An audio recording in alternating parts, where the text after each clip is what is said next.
Okay, this game was actually really good. This is one of the peaks of gaming. This is like Space Exploration 101. This is Mass Effect Andromeda.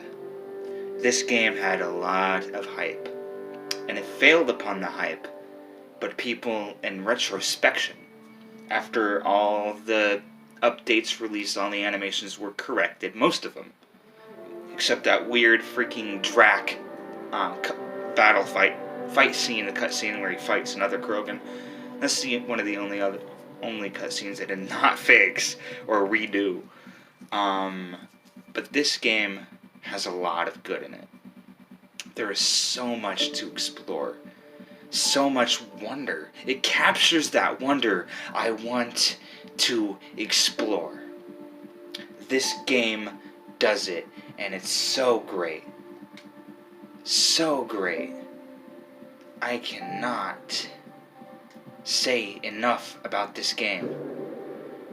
It does the mystery purpose. It does the mystery of an ancient civilization trying to find a way to correct the spatial anatomy that has come forth. It has done a lot of good.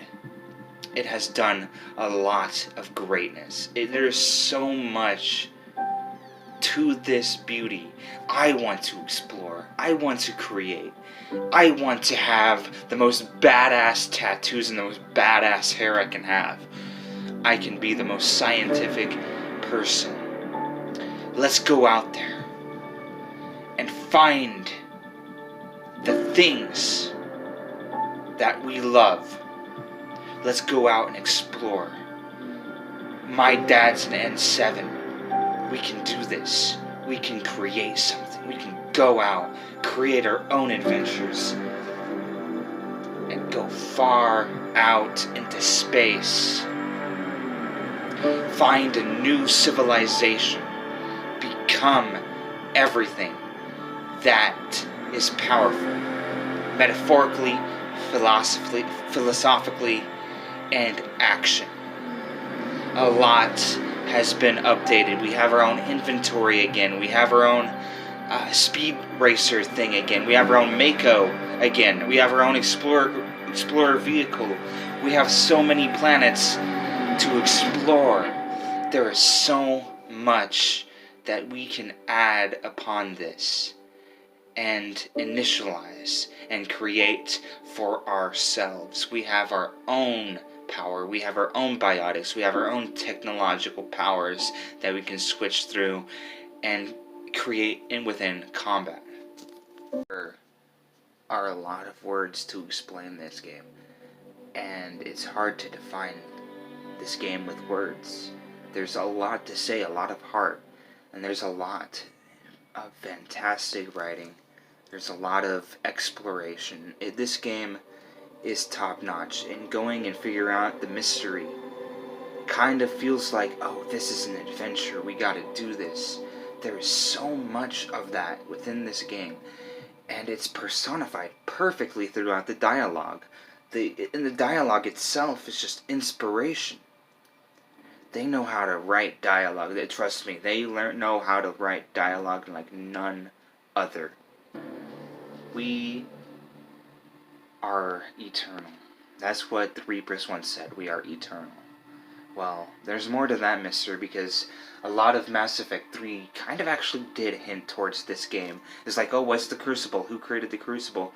It's possible. It's entirely possible that the Remnant, or the ancient species that created the Remnant, created the freaking Crucible. Or the Archons did. And it kind of links together so well with the rest of the story. Even though it's a completely new adventure, there is a lot to this game. And the whole thing with the Scourge makes a whole lot of sense, because that's what they wanted to do with Mass Effect 2 and Mass Effect 3, is they wanted to tell the story about how the entire galaxy is fundamentally being destroyed by the element of dark energy, and they couldn't do it because there was the writing process of the Mass Effect trilogy kind of proved this wrong, is that they had so many ideas that they had to can the rest of them that they didn't really want, right?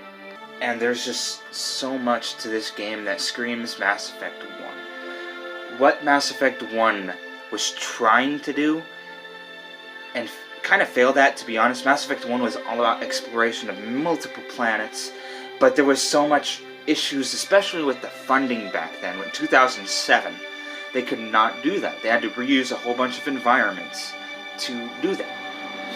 But this game does so much right to the original idea of the Mass Effect series, and it's hard to not justify this game.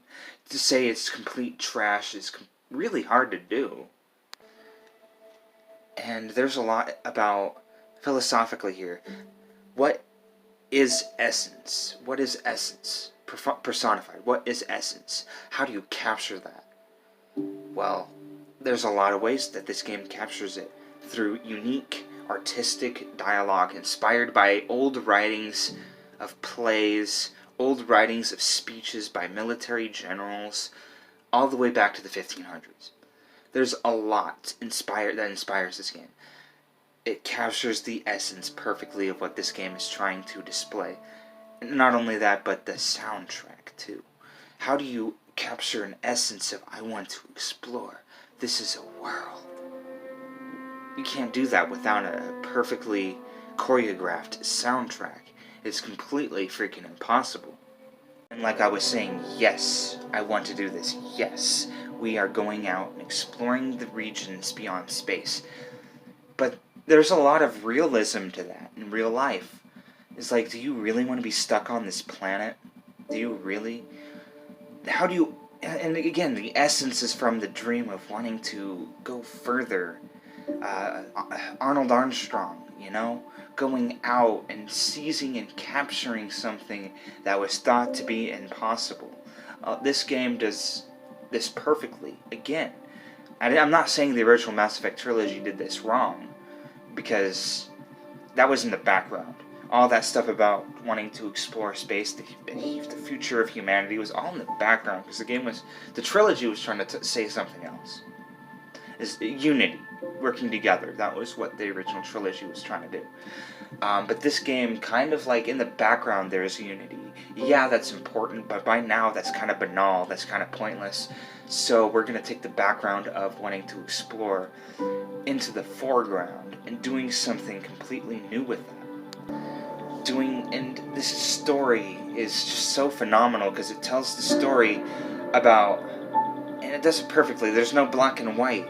A lot of people want to say, well, oh, good and evil, good and evil, good and evil, right?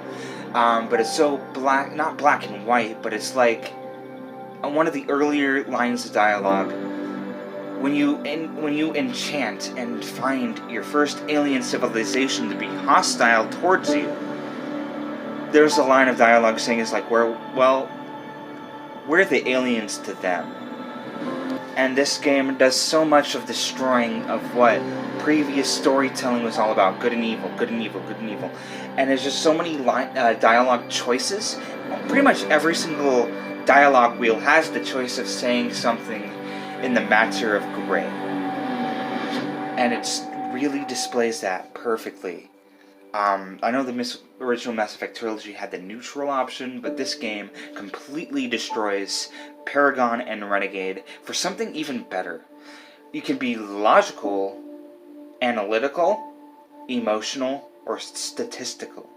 And this game does this right, because every choice is black and white. But there are, in specific story elements, you have many different options, but there's always that option still to evade the philosophy of good and evil for something different, for something more gray. And the storyline of finding Andromeda in, I don't want to say space weather, but basically space weather. But the whole anatomy of the anomaly of the space weather is so intriguing, because there are these artifacts, there's these ancient temples of scientific temples that are creating dark energy in the world, and there are so many people on both sides that want to figure out why. That's the story. Is not only is exploration and finding settlements of humankind and the kind spatial aliens of the Milky Way into the Andromeda races, but it also talks about this huge spatial anatomy. Not anatomy. The spatial anatomy is important, but the anomaly of why the dark energy is slowly destroying the habitation elements of these planets and making spacefaring so impossible, because dark energy is clustering up to the point where it's having a physical gratification, a physical appearance that is stopping spacefaring stuff throughout the constellations, and we're trying to figure out why.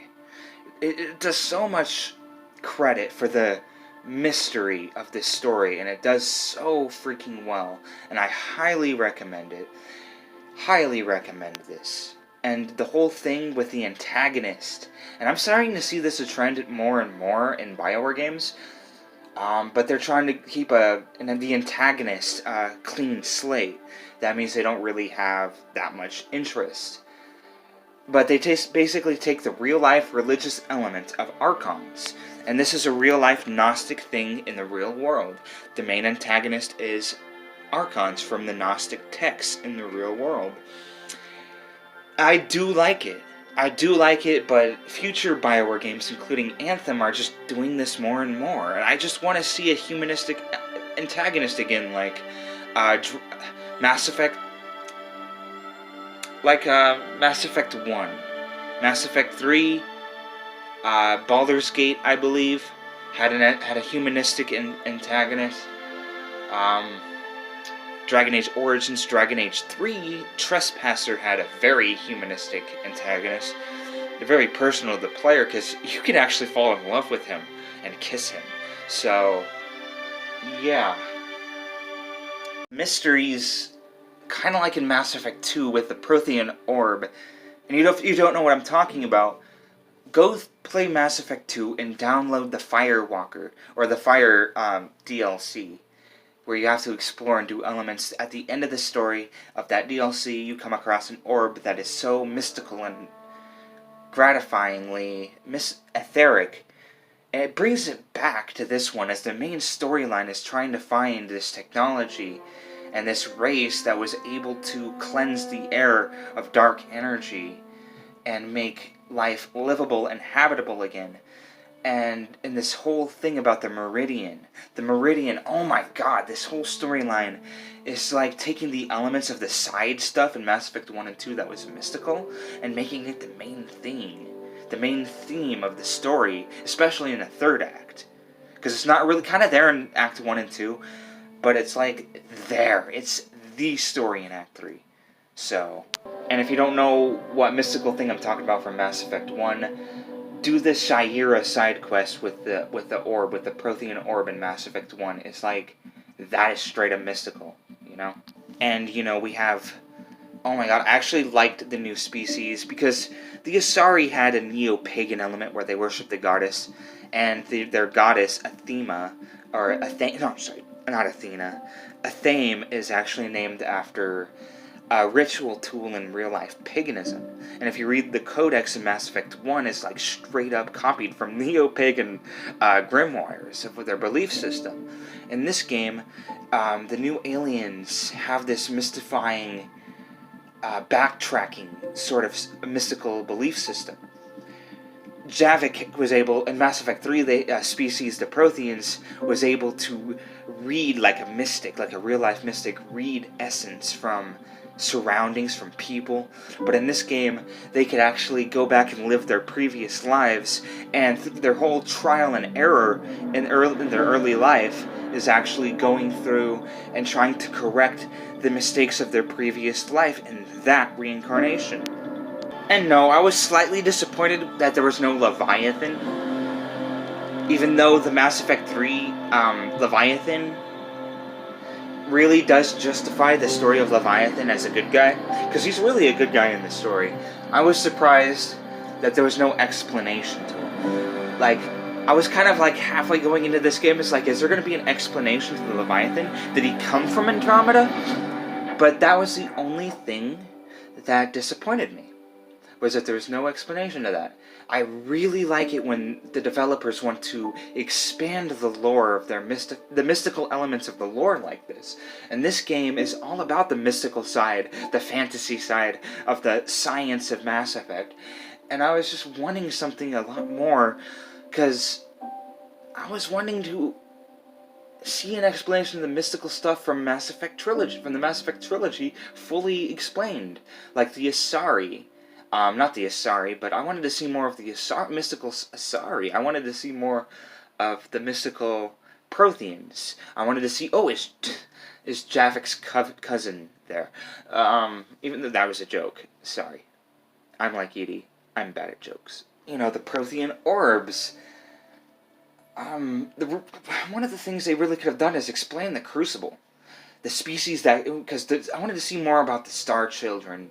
Even though that was hated in Mass Effect 3 a bit, I wanted to see at least some sort of nod to it. Like, yeah, this ancient species that created the Remnant, yeah, they were also working with the Leviathans, and sent the Leviathans away to another galaxy called the Milky Way, and they were working with the Star Child technology, and they were the ones that created the Crucible, even though the Leviathan... This would be really cool to see. But, yeah, I forgot the name of the species, but the species that made the Remnant. It's been a good year or two since I played the game, and I apologize for this. Yeah, we had a falling out with the Leviathans and sent them away to the Milky Way because they did not like our intention to create this mystifying, scientific law-breaking technology called the Crucible. And our goal was to have a species modify it with every generation, right? It would have been so cool to see that.